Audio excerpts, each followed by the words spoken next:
Old Mr. Rogues has finally caught up with all the currently published issues of Absolute Batman, the highly popular and talked about series by Scott Snyder. For the few of you who don't know what Absolute Batman is, it's basically an Elseworlds series, an alternate take on Batman and his world. And yes, things in Absolute Batman's Gotham City are indeed very different. This includes, of course, the Rogues Gallery. They are quite different from how we usually know them. So I thought I'd cover some of them in my videos. And we're gonna start with the first major villain of the series, Roman Sionis, the Black Mask. I will use tons of spoilers, so if you wanna avoid that, I recommend you don't watch this video. When the series starts, Gotham is under siege by the party animals, masked lunatics who commit random acts of terror throughout the city, murdering innocent people and destroying property en masse. All seemingly for no reason at all except that it's fun. With the help of Alfred Pennyworth, who in this version is a mysterious international agent, Batman is able to deduce the identity of the party animals' leader, Roman Sionis, also known as Black Mask. Black Mask in the Absolute universe is a mysterious character who recently arrived in Gotham, seemingly commanding unlimited power. He's wiped out all criminal leaders in the city and taken casts of their faces, so-called death masks. In the first issue, he kills the last remaining two, Falcone and Maroni. So yeah, we get that out of the way real quick. And it's pretty clear who runs this city now. Black Mask doesn't seem to be after anything rather than causing chaos and terror though. He's not really winning anything by sending his masked goons out to murder and maim innocent people. Is he just doing it for fun? Because he's depraved? Well, certainly at first it seems that way. It seems like another variation on the mutant gang from The Dark Knight Returns. The typical 1980s fantasy of crime allowed to go on unchecked, leading to legions of murderous, demon-like teenagers who would drink the blood of an infant out of sheer boredom. I was at first disappointed by this, as it's a very silly and outdated way to depict criminals.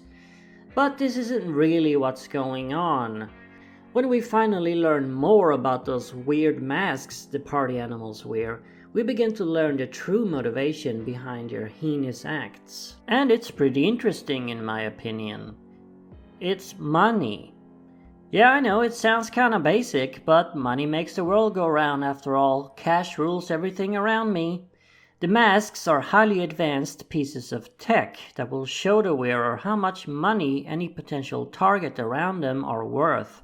Assaulting a random person or setting fire to a building will earn you several $100s. Killing someone can get you several $1,000s. If you kill a high-value target, like for instance the mayor of Gotham, you get a cool $1 million. Basically, the more crime you commit and the more heinous crimes you commit, the more money you get. The masks also gives the participants anonymity. In other words, make a ton of money real fast with zero consequences. I think that's a pretty interesting idea. How many among us would give in and sign up for a night with the party animals?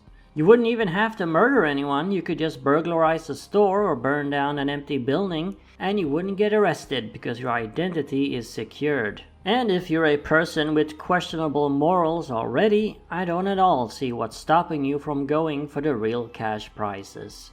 So we now know why the party animals do what they do. But what about Roman? Why is he doing this? Why is he financing random chaos? And where does he get his seemingly endless resources from? Well, from Alfred we learned that he's wanted internationally by various agencies. And soon we discover that he's not really the one in charge of this operation. Sionis is working for someone much bigger, someone who appears to be responsible for most of the evils in the world. It's the Joker. Yeah, it's the Joker. This universe's very weird take on the Joker. He's the one behind the siege on Gotham. Hell, he appears to be behind everything going on in this series. He is obviously the big main villain, and most rogues will be tied to him in some way. I mean, I get it, they want to streamline it. This series is not about Batman taking on individual crime cases. This is about him fighting one threat, one big conspiracy. It's a lot more like a manga series in that way rather than a traditional superhero comic. So what about Black Mask himself? What's he like? Well, we don't really learn that much about him, at least not yet. Even though he was defeated in issue 6, he might show up again. I guess we'll just see. What we do know though is that he's a very evil man. Unlike his mainline version, he's also a very skilled fighter, easily subduing a professional fighter during a workout routine. We don't know much about his past and origin as we don't get any flashbacks or exposition dumps. All we know is the little information that he himself divulges. During one scene, he gives a whole speech about how he grew up on a pig farm. It was his job to kill the pigs with a bolt gun, a process which he goes into great detail about. It's pretty safe to assume that it was during this time that his mind began to get warped. I can't imagine working a job like that for too long and not getting affected by it negatively.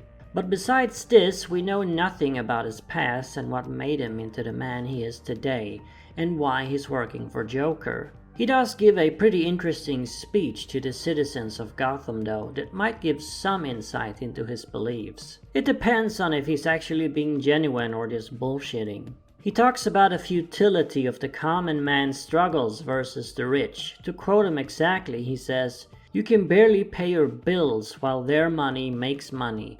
You drag recycling to the curb while they ride in private jets that tear the sky apart. You struggle to hold a system together that does nothing for you, doing the right thing so they can do the wrong one." He might be an evil psychopath, but he does say some interesting things. I don't know if he really believes in that, and we don't really know what he and the Joker are truly after either. Not yet. That will obviously be revealed later. We never see Roman without his mask, and it's unclear whether it's fused to his face like the mainline version or if he can take it off. We don't know why he collects the death masks of the people he kills either, and it's only brought up once in the very first issue anyway, and then never mentioned again. How do I think this black mask stacks up against the regular one? Well, considering the regular black mask kinda sucks, I'd say pretty well.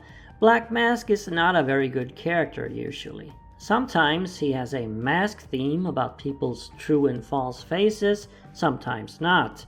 Sometimes his whole shtick is torture for some random reason. Sometimes he's just a generic mobster with a freaky face. There is no definitive Black Mask take or Black Mask story, so I welcome any new idea a writer can come up with for him. This one is good enough, I think. If he has a theme here, I'd say it's greed and people's inner darkness. The party animals represent this. By the way, they're obviously supposed to be this version's take on a false face society.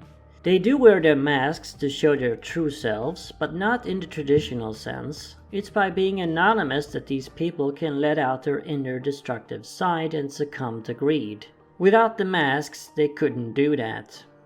He's not an amazing villain by any chance, but Black Mask works well enough as the first antagonist of this series.